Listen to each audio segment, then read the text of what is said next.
নমস্কার বন্ধুরা, শ্রীর হেসেলে আপনাদের সবাইকে স্বাগত জানিয়ে শুরু করছি আজকের রান্না মোচার ঘন্ট। আজ সকালেই আপনাদের দাদা বাজার থেকেই ছোট্ট মোচাটা এনেছে। ভীষণ টাটকা আর দেখতেও একদম ছোট্ট। দেখুন, এত ছোট মোচা আমি এই প্রথমবার কাটছি।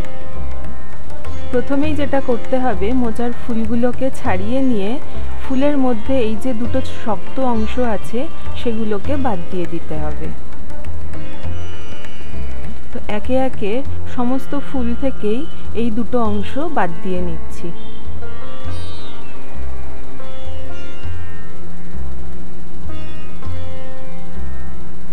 এবার ফুলগুলোকে আমি যতটা সম্ভব ঝিরিঝিরি করে কেটে নেব। কেটে এই যে পাত্রে আমি রাখছি, দেখুন জলের মধ্যে একটু হলুদ দিয়েছি। থোড়, মোচা, কাঁচকলা, ডুমুর এগুলোতে যেহেতু একটা কষ বেরোয়, তাই এগুলো কেটে রাখার পর কালো হয়ে যায়। যদি আপনারা হলুদ জলে এই সবজিগুলোকে কেটে রাখেন, দেখবেন কালো হওয়ার সম্ভাবনা আর থাকবে না।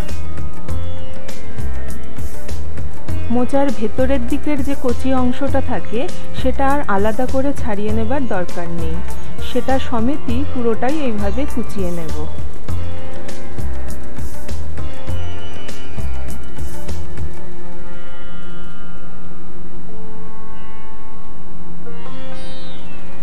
মোচাটা কাটা হয়ে গেছে, আমি ভালো করে ধুয়ে আরও একটু হলুদ জলে ভিজিয়ে রেখেছি। প্রথমেই যেটা করব, ওভেনে কড়াই বসিয়ে দিলাম। এবার দিয়ে দেব সামান্য জল। এবার মোচাটাকে হালকা করে ভাপিয়ে নিতে হবে, তাই মোচাটা দিয়ে দিচ্ছি। লো ফ্লেমে 5 মিনিট আমি ঢেকে মোচাটাকে ভাপিয়ে নেব।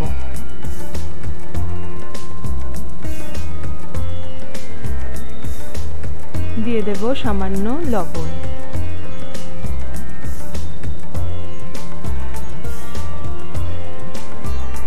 হলুদ দিতে ভুলে গিয়েছিলাম, তাই দিয়ে দিলাম সামান্য হলুদ।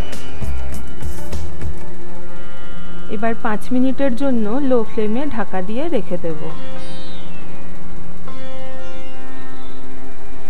5 মিনিট পরে আপনাদের একটু দেখিয়ে দিই, মোচাটা কিন্তু খুব সুন্দরভাবে ভাপানো হয়ে গেছে। এবার আমি নামিয়ে নেব। জল থেকে মোচাটাকে আলাদা করার জন্য এরকম একটি ছিদ্রযুক্ত পাত্রের মধ্যে ঢেলে দিলাম। এবার মোচার রংটা আপনারা দেখুন, হলুদ জলে ভিজিয়ে রাখার জন্য কিন্তু কালো হয়ে যায়নি।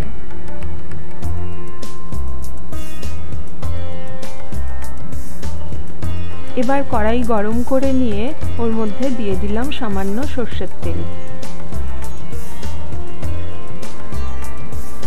এবার আগের থেকেই সেদ্ধ করে রাখা ছোলা দিয়ে দিচ্ছি। ছোলাটাকে ভেজে নেব। মোচার ঘন্ট রান্না করার ক্ষেত্রে ছোলা, নারকেল এগুলো যদি ব্যবহার করা হয়, তাহলে কিন্তু মোচার ঘন্টের স্বাদ বহুগুণ বেড়ে যায়। তবে আজকে আমি মোচার ঘন্ট ছোলা এবং নারকেল দুটো উপকরণ দিয়েই রান্না করব। ছোলাটা ভাজা হয়ে গেছে, আমি এবার তুলে রাখছি।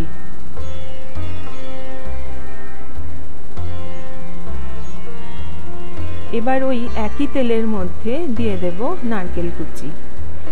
নারকেলের কালো শক্ত অংশটা আমি বাদ দিয়ে কেটেছি। আপনারা চাইলে ওটা সমেতও দিতে পারেন। হালকা লাল করে ভেজে তুলে নেব। অনেকে নারকেল কুচির পরিবর্তে নারকেল কোড়াও কিন্তু মোচার ঘন্টে ব্যবহার করে, তবে সেটা খেতেও কিন্তু খুব ভালো হয়। নারকেলটা ভাজা হয়ে গেছে। এবার ওই কড়াইতেই সামান্য তেল দিয়ে দিলাম। আজকের রান্নাটা আমি খুব কম তেল মশলা দিয়েই করছি। ফোড়ন হিসেবে দিলাম একটু তেজপাতা, শুকনো লঙ্কা, গোটা গরম মশলা আর গোটা জিরে। ফোড়নটা একটু ভাজা হয়ে গেলে দিয়ে দেব টুকরো করে কেটে রাখা আলু। আলুটাকে একটু তেলের মধ্যে নেড়ে চেড়ে 1 মিনিটের জন্য লো ফ্লেমেই ঢেকে রেখে দেব। এবার ঢাকনা সরিয়ে নিচ্ছি। এখন দিয়ে দেব সামান্য লবণ আর হলুদ। আজকের পুরো রান্নাটাই কিন্তু আমি লো ফ্লেমে করব। যদিও সময়টা একটু বেশি লাগবে, কিন্তু যেহেতু মোচা রান্না করছি, মোচাটা তো মশলা দিয়ে অনেকক্ষণ কষাতে হয়, তাই যদি লো ফ্লেমে করা হয় তাহলে মোচার স্বাদ কিন্তু বেড়ে যায়। এবার দিয়ে দিচ্ছি প্রতিদিনকার মশলা, যেমন ধরুন একটু আদা বাটা, কাঁচা লঙ্কা বাটা, একটু জিরে গুঁড়ো, একটু ধনে গুঁড়ো।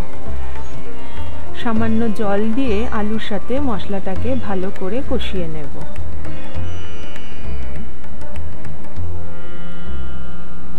আর কর্তা মশাইয়ের আবদারে দিয়ে দিলাম একটু কাশ্মীরি লঙ্কার গুঁড়ো। মশলাটা কষিয়ে নেবার পরে আমি দেব 1 চামচ টমেটো বাটা। টমেটোটা আমি একটু পরের দিকেই দিচ্ছি, কারণ অনেক সময় টমেটো আগে দিলে আলু দেখি সেদ্ধ হতে চায় না। অল্প একটু চিনিও দিলাম। টমেটোর কাঁচা গন্ধটা না যাওয়া পর্যন্ত মশলাটাকে ভালো করে কষিয়ে নিতে হবে। এবার আমি মোচাটাকে দিয়ে দিচ্ছি।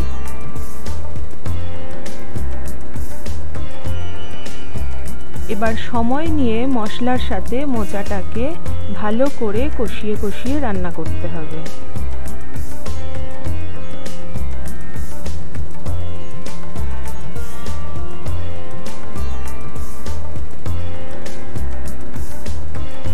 একটু কষিয়ে নেবার পর দিয়ে দিচ্ছি আগের থেকে ভেজে রাখা ছোলা।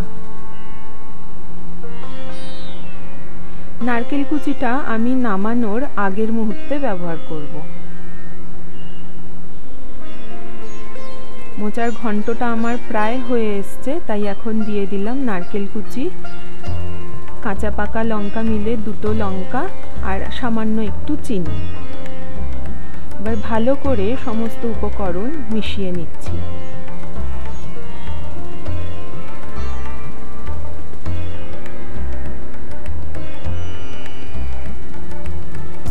লো ফ্লেমে করছি বলে সময়টা হয়তো একটু বেশি লাগছে, কিন্তু এইভাবে রান্না করলে রান্নার স্বাদ কিন্তু বহুগুণ বেড়ে যায়। এবার নামানোর আগে দিয়ে দিলাম গরম মশলা গুঁড়ো আর 1 চামচ ঘি। এবার এই দুটো উপকরণকে ভালো করে মিশিয়ে নিয়ে গ্যাসের ফ্লেমটাকে অফ করে দেবো আর ঢাকা দিয়ে রাখবো 5 মিনিটের মতো।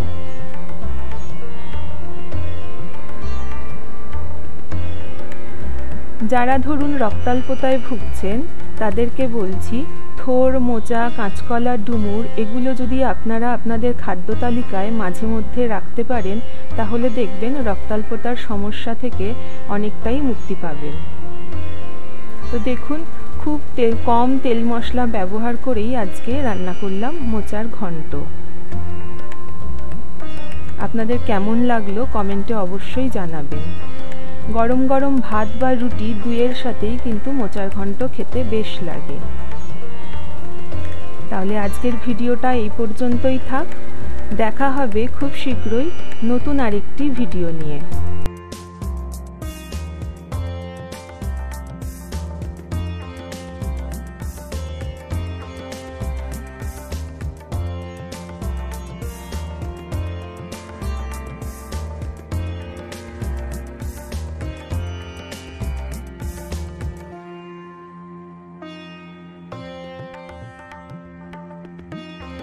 ভিডিওটি সম্পূর্ণ দেখার জন্য ধন্যবাদ। ভিডিওটি ভালো লেগে থাকলে লাইক, শেয়ার ও সাবস্ক্রাইব করার অনুরোধ রইল। ভালো থাকবেন, সুস্থ থাকবেন। ধন্যবাদ।